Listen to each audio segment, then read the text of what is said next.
So here the ratio of income is given 9:7. The ratio is given, so income of first one is 9x, income of second one would be 7x. And ratio of expenditure is given 4:3. So expenditure of first one would be 4y. The second one we can take it as 3y. Now each of them manages to save 2000. So savings is given. So saving is nothing but income minus expenditure. So 9x minus 4y is equal to 2000.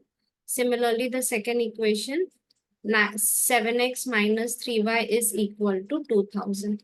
So here we have two equations, 1 and 2. Now elimination means removing, eliminating. So here we will eliminate either x or y depending on the question.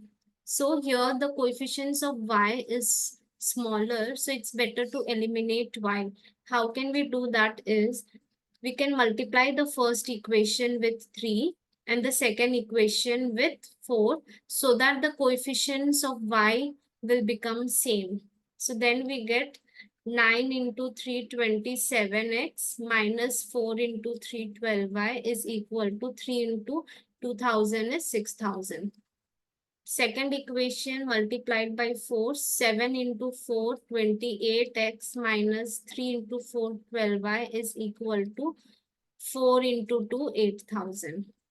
So once we are done with making the coefficients same, we can subtract both the equations. When we subtract, we need to change the sign for the second expression, as in plus 28x becomes minus, minus becomes plus, and plus becomes minus. So these change signs, the red signs are the final signs for the second equation. So 27 minus 28 is minus 1x.